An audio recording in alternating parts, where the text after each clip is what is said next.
Buenos días a todos. Gracias por la presentación al doctor Víctor Efraín Aguilar Ramírez, coordinador de programas médicos, al doctor Miguel Martínez, al doctor Héctor Patiño Rubio y al doctor Raúl Peña Viveros, que por parte del Instituto Mexicano de Seguro Social realizan esta invitación al Consejo Mexicano de Medicina de Urgencias para participar en esta modalidad de asesorías a distancia de equipos COVID. Asimismo, hacer extensivo el saludo y el reconocimiento del doctor Leopoldo Cervantes Delgadillo, quien es presidente del Consejo y como su representante está en la mejor disposición en participar en este esfuerzo en conjunto, al igual que la Sociedad Mexicana de Medicina de Emergencias y el Consejo Mexicano de Medicina Crítica, para la mejora en las competencias y actitudes del personal a favor de la atención al paciente que cursa con COVID-19. Yo soy la doctora Ruth Minerva Lugo Báez, soy especialista en medicina de urgencias, consejero región norte del Consejo Mexicano de Medicina de Urgencias y les agradezco a todos su valioso tiempo e interés en participar en esta charla que tiene como tema comorbilidades como factores de riesgo para complicaciones por COVID-19. Iniciaremos haciendo una breve semblanza de esta nueva entidad viral, el SARS-CoV-2, denominado oficialmente como COVID-19, el cual fue identificado en Asia en diciembre del 2019. Es parte de la familia de los coronavirus y en su análisis se demostró que es diferente a los coronavirus causantes del síndrome respiratorio agudo severo, el SARS-CoV, y al síndrome respiratorio del Oriente Medio, el MERS-CoV, tanto por su variabilidad en sintomatología como en la velocidad de la dispersión y contagiosidad. Precisamente por el número de casos clínicos, defunciones y su extensión a diversos países, la Organización Mundial de la Salud declaró la pandemia el día 11 de marzo del 2020. En México, según la Dirección General de Epidemiología, al día 12 de mayo del 2020 contamos con 38.324 casos, 9.583 casos activos y 19.857 casos recuperados. Siendo una entidad clínica totalmente nueva, se iniciaron los procesos de confirmación de casos, así como de análisis de presentación clínica, evolución, comorbilidades, mortalidad, contando con la primera publicación científica el día 9 de marzo del 2020. Esto fue un par de días antes de la declaración de la pandemia y se publicó en la revista Lancet. El estudio denominado Evolución Clínica y Factores de Riesgo para la Mortalidad en Adultos Hospitalizados con COVID-19, un estudio de tipo cohorte multicéntrico realizado en el centro de la epidemia que fue en Wuhan, China. ¿Cuáles fueron los hallazgos de este estudio? Pues se revisaron 191 casos, de los cuales 137 fueron dados de alta y 54 fallecieron. Del total de pacientes, casi la mitad tuvieron comorbilidades identificadas. Los factores identificados asociados a mortalidad fueron edad avanzada, presencia de datos de sepsis, dímero D elevado, y las comorbilidades identificadas en pacientes hospitalizados, las que se describieron fueron hipertensión arterial principalmente en 58 pacientes, más o menos el 30%, diabetes en 36 pacientes, o sea el 19%, y enfermedad cardiovascular en el 8%. Enfermedad cardiovascular incluyeron aquí lo que fue arritmias, aterosclerosis y algunas otras entidades. Particularizando las características demográficas de cada población, encontramos que en Europa, España, Italia, Francia, Reino Unido, los datos publicados de carácter científico mencionan hipertensión arterial y diabetes como comorbilidades, siendo estas las más frecuentes en pacientes hospitalizados desde un 23 hasta un 51%. El CDC de China, de igual forma, reportó en estudios multicéntricos la hipertensión y diabetes como comorbilidades más frecuentes, con porcentajes, si lo ven en esta tabla, de 12.8% en pacientes con hipertensión y de 5.3% en pacientes diabéticos. El SARS-CoV-2 es una enfermedad nueva, de la cual se han ido obteniendo datos específicos sobre su presentación y evolución conforme han pasado los días, Y de acuerdo a las publicaciones en los países de otros continentes con otro estilo de vida, entorno social y económico, en donde se ha obtenido evidencia de peso científico, eh, aún así hay que considerar el entorno de dichos países, el estilo de vida. México ha tenido que ajustarse a esa evidencia, por lo menos hasta que se cuente con la suficiente evidencia en nuestro país, tomando en cuenta nuestras propias características demográficas, sociales, accesibilidad de los recursos, a la salud, etc. ¿Cuáles son las cifras en México? Estos datos son actualizados al 12 de mayo del 2020.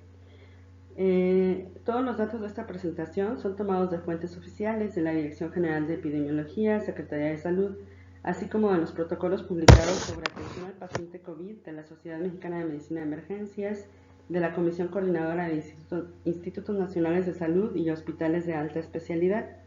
Aquí en esta imagen pues nos damos cuenta que las comorbilidades identificadas fueron principalmente hipertensión arterial con 21.76%. En este día, en esta fecha, el total de pacientes confirmados era de 38.324. Estamos hablando entonces de 8.340 pacientes hospitalizados confirmados con COVID no hospitalizados, de los pacientes que se encuentran con confirmación de COVID, 8.340 cursan con hipertensión, 8.014 cursan con obesidad y 7.168 pacientes cursan con diabetes. Estamos hablando en porcentajes de un 21.76, 20.91 y 18.7% de comorbilidades identificadas en estos pacientes. En porcentaje también se muestra el tabaquismo. El tabaquismo, si ustedes se dan cuenta, viene con un porcentaje de 8.55%, que pareciera bajo, pero al final de cuentas son 3.277 pacientes. En esta imagen vemos tres gráficas. En la primera nos muestra el número creciente de casos acumulados, el cual se va incrementando de forma constante, predominando la incidencia en hombres, ligeramente en hombres. En la segunda gráfica nos llama la atención el número de casos confirmados que, si ustedes se dan cuenta, abarcan la población económicamente activa, pacientes jóvenes, adultos jóvenes de los 24 a los 64 años, prácticamente en su etapa de vida laboral, con dependientes económicos, por lo que es relevante identificar y controlar las comorbilidades para así disminuir el impacto de esta enfermedad en cualquier aspecto, tanto en el paciente como en su entorno. En los adultos mayores, el número de casos confirmados no ha sido comparable con lo reportado en países europeos. Eso también tiene que ver con la cuestión de movilidad y la cuestión de cumplimiento con las reglas de higiene o las medidas establecidas de aislamiento preventivo, el distanciamiento social. En esta tercera gráfica se identifica que de los pacientes detectados o confirmados, casi el 50% ha requerido de hospitalización, y eso es un número pues relevante. En México, sin contar con mayor evidencia para tomar acciones de prevención ante esta nueva enfermedad viral, se decide considerar como grupos de riesgo a los pacientes que ya fueron previamente identificados como tal en algunas otras patologías respiratorias, principalmente neumonía viral por influenza, la experiencia con influenza, algunas otras enfermedades virales. Y pues estos grupos de riesgo, como ya los conocemos y se ha difundido a nivel oficial y pues que nosotros conocemos también a nivel médico, son los pacientes menores de 2 años, diabéticos, hipertensos, portadores de alguna enfermedad crónica, nefropatía, hepatopatía, pacientes que cursan con embarazo, puerperio inmediato, enfermedad pulmonar crónica, asma, fibrosis, enfermedades hematológicas, trastornos específicos del sistema inmune como lupus, personas con VIH y algunas otras enfermedades cardiovasculares. Que como les comentaba, la enfermedad cardiovascular aquí están abarcando lo que es aterosclerosis, insuficiencia cardíaca, arritmias, pero la hipertensión arterial se toma como una entidad totalmente independiente. Conforme han transcurrido la epidemia en México, se han identificado las siguientes comorbilidades principales: obesidad, diabetes, enfermedades cardiovasculares, que como les mencionaba, algunas publicaciones incluyen a la hipertensión arterial, además de las ya conocidas como insuficiencia cardíaca, aterosclerosis, enfermedad vascular cerebral, arritmias. Tenemos también el tabaquismo, inmunosupresión, EPOC, enfermedad pulmonar obstructiva crónica, la insuficiencia renal crónica hasta el día de hoy, son las que se han identificado. Sobre los pacientes hipertensos, voy a mencionar que la suspensión o cambio de medicamento antihipertensivo puede predisponer al descontrol de la presión arterial. Esto condiciona que el paciente se descompense y aumente el riesgo cardiovascular. Por eso, de acuerdo a la declaración emitida por la Asociación Americana del Corazón, la AHA, se sugiere continuar con el tratamiento e individualizar la decisión de cambio o retiro en pacientes de alto riesgo de acuerdo a su estado hemodinámico, a la función renal y al estado clínico. Por estas circunstancias, no se recomienda suspender el tratamiento antihipertensivo de los pacientes. Al contrario, se debe de dar seguimiento estricto al paciente hipertenso crónico y realizar ajustes pertinentes en caso necesario. Síndrome metabólico. Y según la Federación Mexicana de Diabetes, hasta el 90% de los casos de diabetes se relacionan con obesidad. Por eso la importancia de dar la atención médica y el tratamiento correcto al paciente obeso, con el fin de controlar y evitar la aparición de otras enfermedades crónicas. Desafortunadamente, y aunque existen múltiples programas institucionales de prevención y control de obesidad, no hemos incidido cultural y socialmente en la población, además de minimizar la atención médica de este padecimiento en la consulta ambulatoria o de primer contacto, por no darle la relevancia necesaria. Es una patología que funciona como detonante de múltiples padecimientos y en este caso de las complicaciones por infección viral respiratoria por COVID-19. La información revisada indica que existe un nexo cada vez más claro entre la obesidad y el riesgo de enfermedad grave por COVID-19, que ya sucedió en epidemias previas, por ejemplo la de influenza y otros coronavirus. Como ejemplo, tenemos información publicada en la ciudad de Nueva York de 4.103 pacientes confirmados con COVID-19, 26.8% presentaban obesidad, refiriéndonos a obesidad grado 1, índice de masa corporal mayor a 30 kilos por metro cuadrado, y 15% fueron diabéticos. 39.8% de los pacientes que requirieron hospitalización presentaban obesidad, comparado con 14.4% de los casos positivos pero que no se hospitalizaron. Se realizó un análisis multivariado de la obesidad grado 3, que es la que está por arriba de 40, y fue uno de los factores que más se asoció al riesgo de enfermedad crítica, definida como enfermedad crítica la que requiere terapia intensiva, uso de ventilación mecánica o incluso que presenta la muerte. Sobre el riesgo para ser tratados con ventilación mecánica para requerir intubación, por ejemplo en Francia, en un análisis retrospectivo de una corte de pacientes, mostraron que el riesgo para ventilación mecánica era mayor conforme se incrementaba el índice de masa corporal. Las personas con índice de masa corporal mayor a 35, obesidad grado 2, tenían riesgo más alto que aquellos con índice de masa corporal menor a 30. También, en un estudio francés, el Dr. Patou consideró que la causa del aumento del riesgo de gravedad en pacientes con obesidad con COVID-19 es la inflamación mediada por depósitos de fibrina en la circulación. Esto se observó en las necropsias que ellos realizaron y pues comentaban que estos depósitos de fibrina obstruían el paso de oxígeno a través de la sangre. La obesidad en menores de 60 años se duplica. La obesidad en menores de 60 años se demostró que duplica el riesgo de hospitalización, por lo menos en Estados Unidos, y duplica el riesgo de ingreso a terapia intensiva en aquellos con índice de masa corporal mayor a 35. Y estos son pues, realmente datos muy importantes que hay que considerar en todos los pacientes obesos.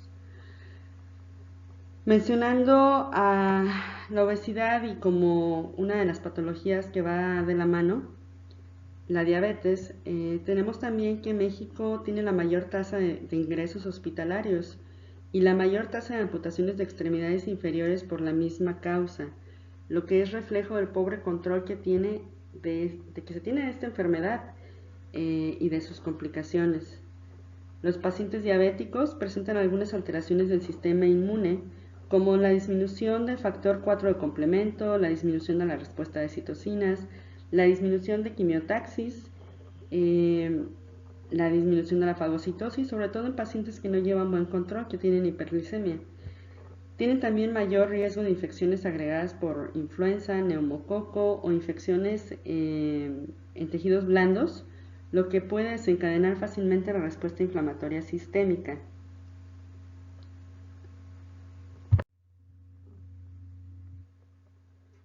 Existen otras comorbilidades identificadas, aunque no con la relevancia de los primeros mencionados. Sí hay que actuar con cautela ante cualquiera de ellos, solo que, como les comenté, la evidencia científica por el momento no ha sido suficiente para emitir alguna recomendación extraordinaria a las que ya conocemos. Siempre hay que considerar el control óptimo en patologías crónicas como el asma, EPOC, la enfermedad renal crónica, por supuesto la inmunosupresión, en donde incluimos a los pacientes oncológicos y que cursan con VIH.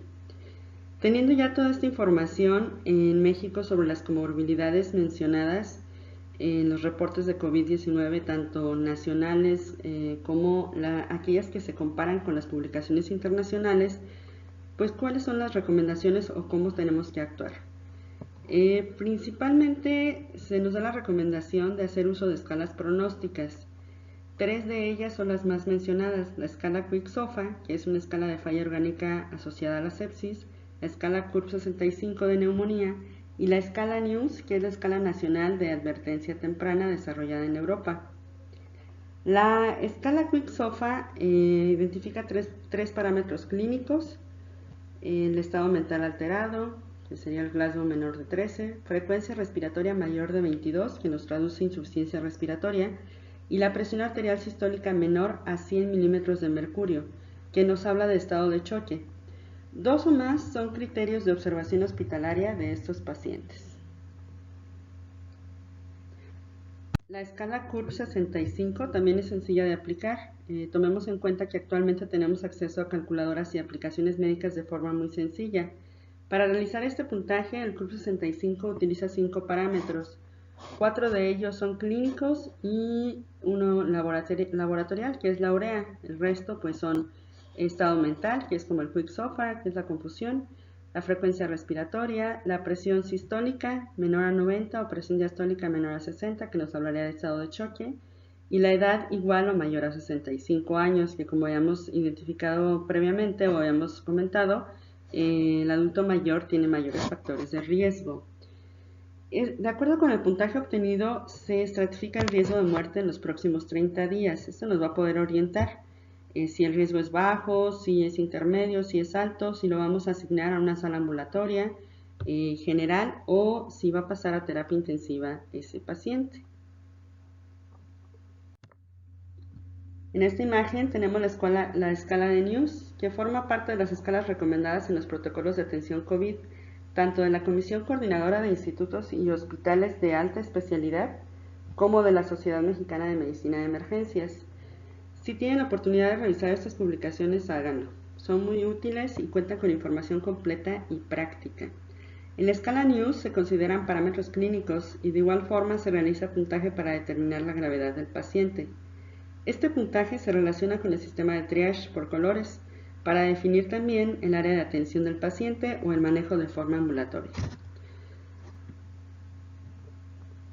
En esta otra imagen, esta escala es la misma escala de NEWS, pero es la que usaron en Wuhan para definir o como herramienta auxiliar para la atención de los pacientes con COVID-19. Así como se recomienda el uso de escalas y aplicaciones, aquí como en otros países contamos con calculadoras de riesgo.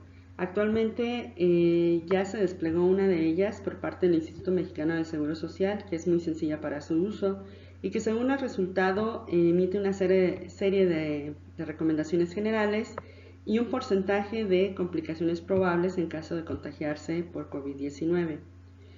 En esta imagen los datos son datos que se obtuvieron de estudios realizados en Nueva York, en donde se identificaron factores de riesgo similares a nuestro país: el género masculino, la edad, que se incrementa hasta 7% por cada año cumplido a partir de los 20 años, la edad igual o mayor a 60 años, que pues, identifica 58% más de riesgo de mortalidad, y esto pues hay que tomar en cuenta que es también por la homeostasis disminuida en los adultos mayores y pues su pobre respuesta a la infección, al estrés.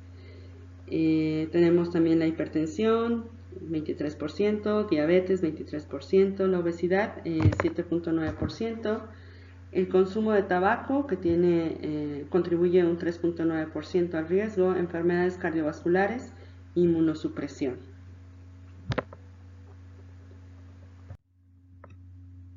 Finalmente, tomando en cuenta que estamos hablando de COVID-19, que es una patología nueva, de la cual se ha aprendido sobre la marcha, adaptando conocimientos previos y modificando técnicas y tratamientos, además de hacer análisis de cómo se presenta en nuestra población, consideremos lo que ya logramos identificar para así prepararnos para la atención de nuestros pacientes.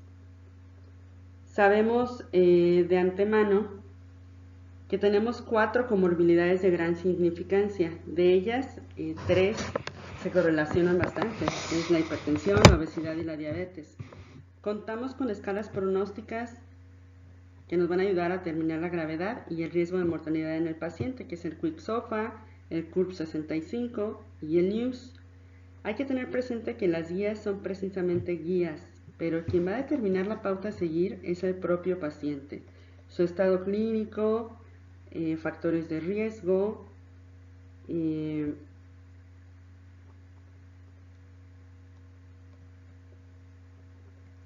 que son los que nos van a llevar a un estado crítico que ponen en riesgo su vida. Por ejemplo, si es un adulto joven, tiene un CURB de 1, un QIPSOFA de 2, NEWS de 2, y al momento del interrogatorio refiere que cuenta con antecedentes familiares de padres y hermanos hipertensos y diabéticos, tiene datos de hiperglicemia, poliuria, polidipsia, polifagia. Al momento de evaluarlo se observa acantosis en el cuello y en pliegues con un índice de masa corporal de 40, por lo menos tendría que tomar una glicemia capilar y reevaluar el caso, pues muy seguramente teniendo esos datos el paciente tendría que pasar unas horas en observación hospitalaria. Les reitero, quien va a marcar la pauta de atención o la urgencia de la atención es el mismo paciente. Nuevamente le agradezco al Instituto Mexicano del Seguro Social, de parte del Consejo Mexicano de Medicina de Urgencias, esta invitación. Aquí está mi correo y pues con todo gusto les respondo dudas, comentarios, alguna orientación, lo que ustedes requieran. Aquí está mi correo, es doctorarutlugo@gmail.com. Gracias a todos y esperemos que esto pase pronto y de la mejor forma posible. Tengan muy buen día.